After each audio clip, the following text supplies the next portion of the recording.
Hello, everyone, and welcome to another episode of the English Hour. In today's episode, we'll talk about love. This is a topic that has been requested by one of our listeners, and she also sent us a lot of questions to help us explore the issue in more detail. And I'm not sure if we will be able to go into all of these questions, but we'll try to cover as many of those questions as possible.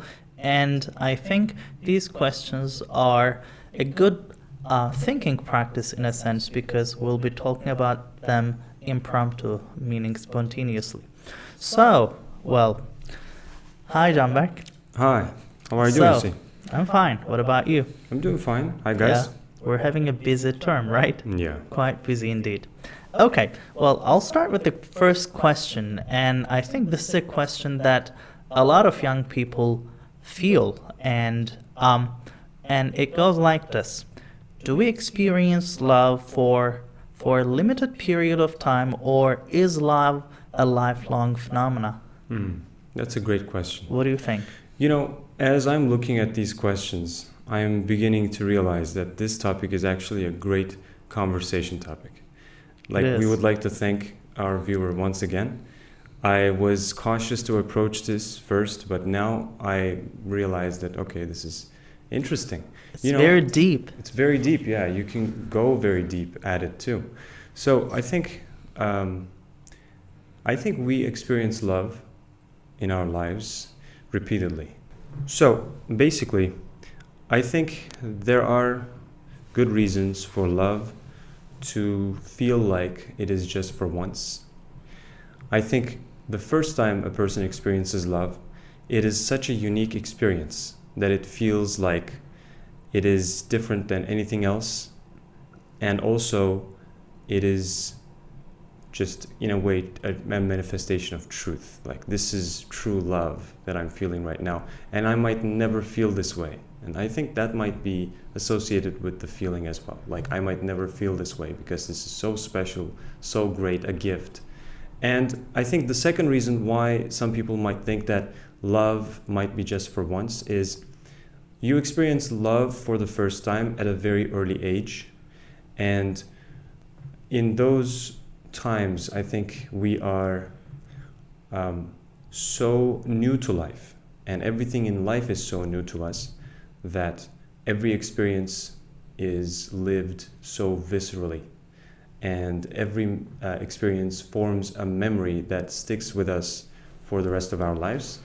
So I think when you go back and try to remember when you remember first experiencing love, you can tell that the emotions involved were so intense, and maybe later on you might not have experienced them as deeply or as intensely, but it doesn't mean that the love that you developed for other people, for other members of your even family or friends or other kinds of relationships, even though those experiences were not as intense as the first time, the love is as strong, if not stronger.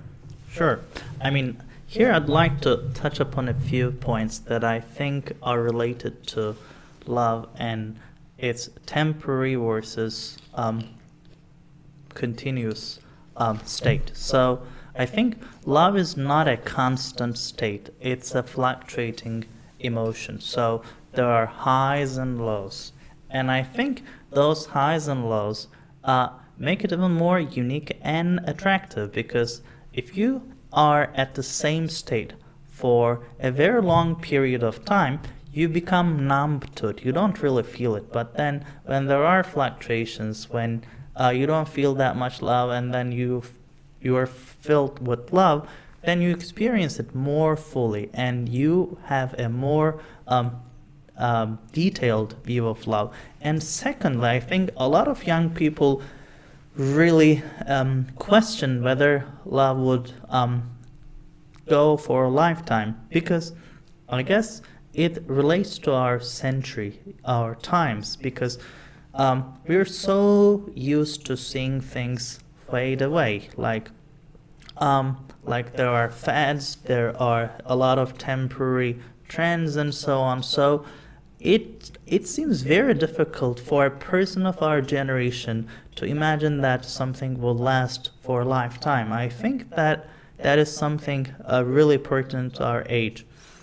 And another point I'd like to raise here is that in many cases, in books, in movies, love is idealized. So it's taken out of context. It's not portrayed or depicted as the real thing. So if the feeling of love is idealized or portrayed in a different way in books and movies, and if a lot of young people consume those movies and books, their understanding of love and their expectations from love will be very different. And when in real life their expectations do not meet the reality, they'll be frustrated. But if they did not have expectations, very high expectations, then I guess they would not have those frustrations. What do you think?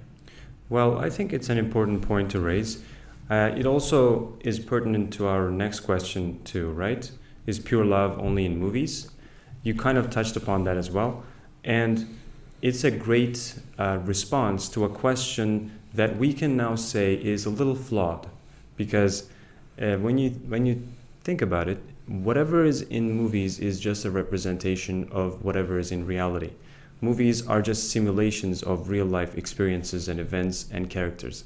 And if you look at it that way, then I think the question is kind of inverted. It should be the other way around. Sure. If there is pure love, it is definitely not in the movies. If there is pure love, it should be in our reality. And if you think about it, this is really what is meant by pure here, is idealized, as you said. Yeah. So I think it goes back to the idea of love being such a unique experience. It is such a fulfilling experience. I think there are very few emotional states other than love that gives us as much pleasure and excitement and happiness, this feeling of happiness. And in that regard, it is easy to idealize something like this. Whenever something is great, we make it greater in our minds. Whenever something is powerful, we make it even more powerful in our minds. And I think the same goes here. So whatever we see in movies, they're not a real or accurate representation of love in most cases. And I think if they are approximating real love, then they should be really successful, very critically acclaimed movies too. Sure. And that happens, right? I mean, those people that make the movies and act in them, they're also human beings. They experience love, so they might be able to give us an accurate representation, but most of the time that's not the case. That's true. Well, I'd like to go back to one of the points you mentioned. The idea that when we experience love for the first time, it leaves an imprint because Exactly. It's very strong, it's very different, and it takes you by surprise almost. And when you experience something like that for the first time, it will be sort of unforgettable. So as I said, it will leave an imprint. So, but if you expect the same reaction over and over and over again, you might not get it because it's human nature. And I think a lot of people, I mean, I'll tie this back to the lifelong love part. A lot of people wonder whether their love will be sustained over the long term. And there is something very important that I've come to realize, and it's that just with like everything else in life, you have to work on your feelings. You have to build your feelings. You have to invest in your relationships. Love isn't something that grows on its own. So you have to make sure that you feed the love. You have to make sure that you take care of the love. It's like a flower. So if you ignore it, if you abandon it, then it will not flourish. But if you take care of your love, your relationship, then it will thrive. So, for example, and I guess people feel different types of love as they grow older. And I think they develop a more mature feeling of love as they spend years together. For example, the love that a couple who have been together for about 10 years, 20 years, or even 30 years will be different from the love that a newly married couple feels. It will be more rooted, it will be more mature. And as humans, we go through different stages of our life. We become parents, and then we become even grandparents. And at each stage, our love for our partner sort of metamorphoses into something else, into something greater. So, as I said, it's not a constant state. It fluctuates, but you want to make sure that you invest in that relationship to help it flourish. Yeah, well, that's adds depth to our discussion. And, if we're going to go by the questions, then we have something that is quite interesting at the top. Can being in love ruin one's future? Well, should we take a stab at it? Well, we can try. Yeah. I mean, the thing is, well, we're not supposed to respond to every single one of them, but we're not supposed to answer each and every question, but we can tell a few things about it. I mean, just for the comic value. Yeah, sure. Well, the thing is, love can make your life better, a lot better, or it can make your life miserable. That's right. Especially in the case of unreciprocated love. So you love someone, but you're not being loved back, and that might be a very miserable experience. Mm-hmm. But then if there is reciprocal love, then it will probably make everyone in the process happy. But I guess in most cases, a reciprocal love will make one's future better. Because when you're in love, I think you are more motivated to live a better life, work harder, do better things for your family. That's my understanding. But as I said, if you're in a miserable situation with unreciprocated love, then you might feel miserable, and it might, I'm not sure if it will ruin your future, but it will have a negative impact for a certain period of time. Yeah, I agree. It can definitely have a positive or a negative impact. It can have both. And most of the time, it actually has both.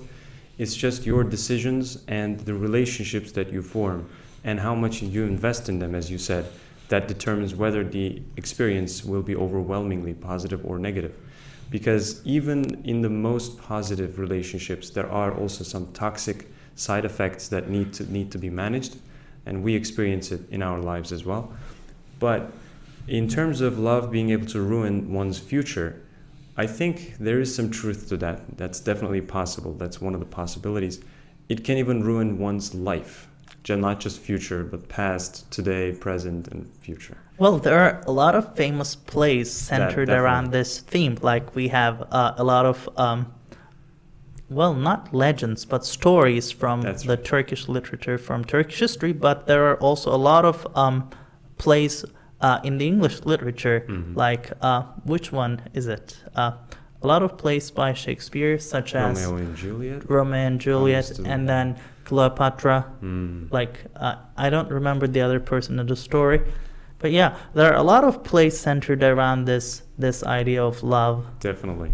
Yeah, love being such a powerful experience and emotion, it definitely has made its way to all of our media, all of our basically walks of life.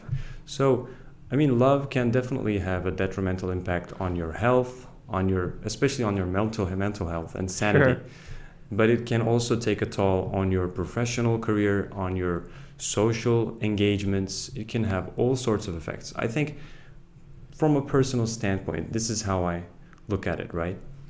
For me, love being so powerful means that it needs to be controlled. Contained. It needs to be contained, definitely. There needs to be a framework within which love is allowed to operate. Because other than that, I think you're going to have a lot of problems in life.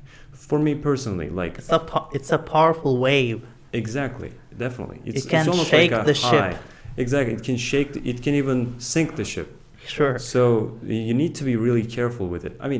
I see, for example, a lot of people being unhappy with the kind of relationships that they form, with the expectations that they have of each other, and how unfulfilled those expectations are, means that you are unhappy with the situation, means love has unfortunately caused unhappiness to you. And that's what happens.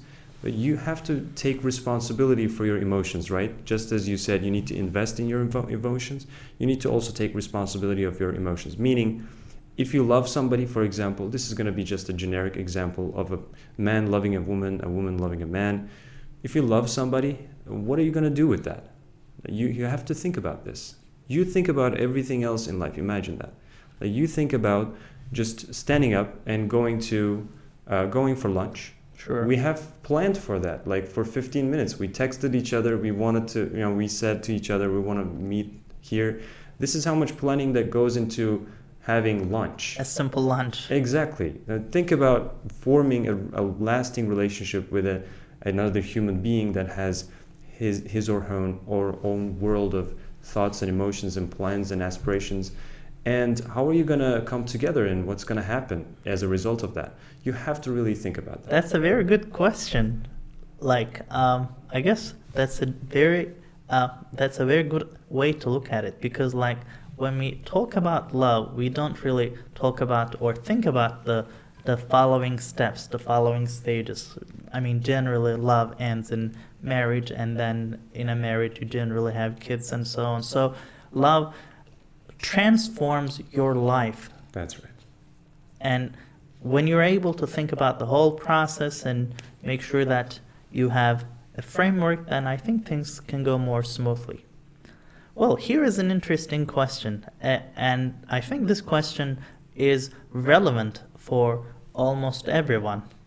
I'm not sure if we are the best people to answer this question, but I think being married people, we might have some ideas, but I guess it would be great to sort of consult the elderly people on their secrets. So here is the question. For long-lasting relationships, what must be the key factors? I'll go first, if that's okay. Definitely. I mean, to me, it seems that there are a number of factors that can really enhance and strengthen a relationship. So when we talk about love, we talk about love itself, but we need different feelings, different approaches to strengthen it. And I think respect is one of them.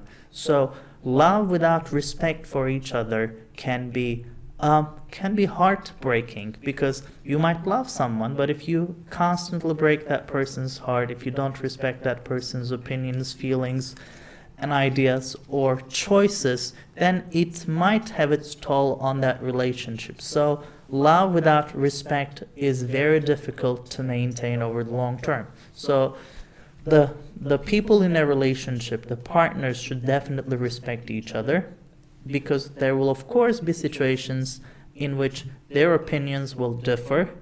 They will even be in conflict, maybe in severe conflict in certain cases. So respect is a must for a lifelong or long-lasting relationship in my case. And secondly, I think this ties back to my previous comments. You have to work on your relationship. So it's like a flower. If you abandon it, nothing is going to grow, nothing is going to flourish. So you have to respect each other, and you have to make sure that you set aside time for each other. You set aside time for bonding activities, for activities that make you stronger as a couple. So I think these are the two things that I've learned in my limited time as a married person. Married and also with a kid. With a kid. Well, with a baby. With a baby. Rather. Yeah.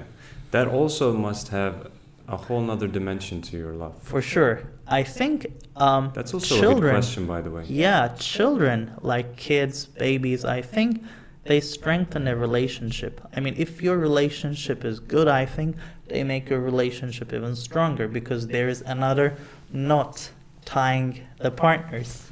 Definitely a very big and strong one. Well, for long-lasting relationships, first of all, in terms of romantic relationships, we are both married people, and our experience has been limited, let's be honest. Yeah. We're new to this game. Definitely, we are new to this game, but you learn even from day one. So having like a few hundreds, we are still in a relatively good position. Personally, I believe attention has everything to do with how you can nurture a relationship. Just as you said, being able to have those bonding activities, being able to pay attention to what your loved one needs or wants or maybe dreams of, being able to connect on different levels, not just with words, but being able to show your affection, show your love, and also being able to accept love. You should be able to do both. You should allow the person that loves you to express that love, and you should also be able to express your own love, so that the more it is expressed in a genuine manner, the more it grows, I believe, and the more it becomes a part of our collective memory. We remember every minute, every hour, every day that we love each other. You might think that just being able to say this makes you love each other, or like, okay, this is just just granted. It's just automatic that married people love each other. That's not the way it works. Actually, even you being able to say it with honesty does not mean that it's going to be there. Love is going to be there the next month, the next year, because a lot of things can happen. Life is a fragile thing. It's a delicate thing, and you need to pay attention to that. And just as, in marriage and also in relationships, you have to pay attention. Attention and being able to really connect. I think those are the main things for me. Okay, well, this brings me to our final question. Mm-hmm. And I think this question is also very interesting, especially in cultures such as ours. Mm-hmm. There are differences between cultures when it comes to marriage rituals, marriage processes, love, and dating. So here is the question. Should we choose our life partner ourselves, or should we let our family, especially our mom, choose the partner for us? So I guess in a lot of Eastern cultures, there is a tendency for families to arrange marriages, like they select partners for their sons or daughters. They try to arrange marriages, and it is, I think, it's a traditional thing. It happens. But then, for example, in our culture, I think in the Turkish culture, I think it was a lot more common to see arranged marriages in the past, but in the recent times, I think the arranged marriages or traditional marriages have sort of declined in number, and people are trying to find their partners, their loved ones by themselves. So what do you think about this? Like, this can be a very controversial question, because there is the issue of free will, and there is the issue of individualism versus collectivism. So what is your take on this? Well, it's a great question, especially for people who live in a culture like ours, a close-knit culture that values family, values traditional values, maybe not as much as before, but yeah, everything is not what it used to be, because life is changing so fast that everything else needs to adapt, finds itself in a position of trying to play catch up. And this is not just human beings, right? This is humans, this is institutions, this is values. Values are fighting for their existence, So should we choose our life partner ourselves, or should we allow families to choose? Okay, here's how it goes for me. Personally, I believe both possibilities should be on the table. I think as a person who interacts with a lot of people in my daily life, I should be able to choose my own partner, but I should not prevent my family members from trying to find a partner for me. And it's not a bad thing. If they try to do it, and if they encounter people that they believe that might be a good match, because people around you, especially your parents, know more about you in some respects than you do about yourself. Sure.